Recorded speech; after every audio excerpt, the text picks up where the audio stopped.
What's up, everyone? It's me, Chris Hernandez, and welcome to the new segment on the channel, Should Your Kids Play? Education Edition. And today, we're taking a look at Interland. Interland is this really unique game developed by Google that teaches kids about the foundations of media literacy. The game uses these kind of 3D polygonal character and environmental styles, which is actually a big plus. I say this because by doing this, they're skipping out on the childish graphics, which helps to widen the audience of the game. I would say the game is definitely appropriate for ages 5 to 12, but before we get into any other details, let's talk about what media literacy actually is. Media literacy is a vague term for digital citizenship. As users of the internet, we are each granted digital citizenship and must understand a few things. One of them being that our morals don't get thrown out the window when we go online. We must carry kindness and respect for others online as well as offline. Another is understanding how to keep ourselves safe and secure online. These are concepts that Interland covers. Media literacy encompasses so much more, and if you'd like to know more about it, feel free to check out my ongoing series called Media Literacy Corner, which I will link to the end of this video. So, what are you going to learn? What are the kids going to learn playing this game? The game is broken off into 4 different areas, which are Tower of Treasure, Kind Kingdom, Reality River, and Mindful Mountain. So let's talk about the concepts learned in each area. Tower of Treasure represents our online accounts.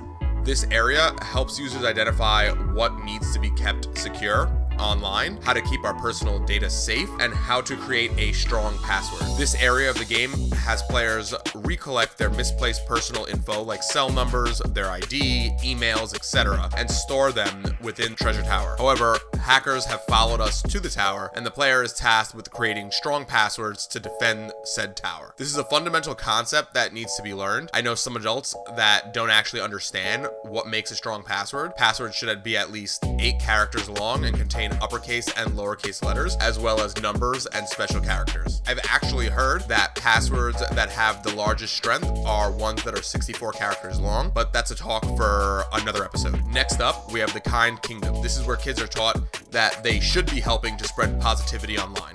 Positivity and kindness goes a long way.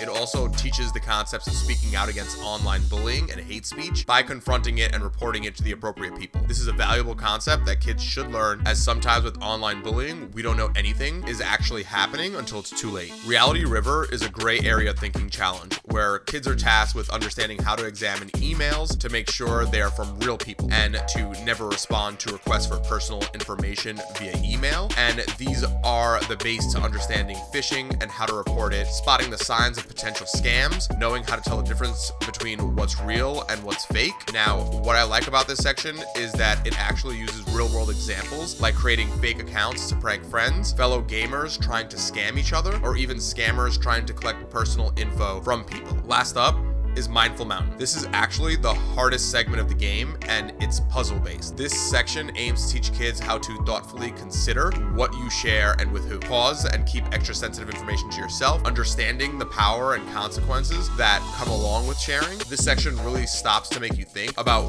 what you should be sharing online and with whom you should actually be sharing information with. Let me talk to the educators in the room watching and listening to this right now. This game has tests and certifications of completion built into it. These tests are really just small quizzes, or rather questionnaires, that come at the end of each section in order to test player or students' retention of the information. It then rewards them with a certificate of completion at the end. The game is fairly short, so if you're teaching students about media literacy, I would actually suggest breaking off each segment to correspond with your lesson plan. However, for the parents, maybe this is something you want your kid to play on their own. The certificates of completion are a great way to show off their knowledge, and who knows, you might have fun playing this game with your kids. Now, I have some final words about this. All in all, Interland is a great game for helping younger students understand the fundamental concepts of digital citizenship and media literacy. What I didn't like about this game is that it's fairly short. I beat it in under an hour, which is why I advise that educators should maybe break up the game into sections that go along with their lesson plan. Another thing I didn't like is that there's no save function to the game. This can be problematic because if you complete one segment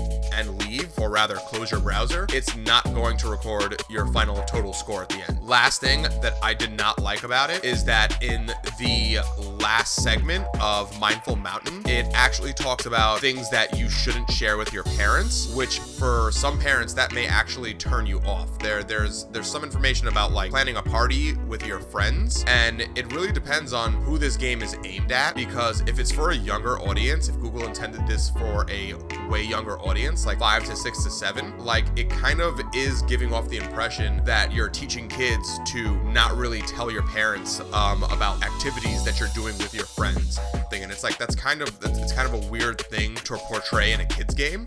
So that's also something that if you do let your kids play this game, I mean they should, because it teaches a lot of valuable concepts. That's something that you should talk about. Other than that, I think the game is worth playing, as I just said, and using in an educational setting. It represents fundamental knowledge, or rather know-how, that some adults aren't even savvy to right now. And again, this is a game that you're definitely, because of the language of some of the, not language, but how some things are worded in some of the challenges, this is a game that you're definitely going to want to take a look at, and you're going to want to maybe explain some things to your kids. But other than that, if you want to know more about media literacy, make sure to hit that subscribe button. Check out my playlist, Media Literacy Corner. There will be more videos coming to that playlist soon. And don't forget, drop a like, drop a comment, show some love, and I'll see you all next time.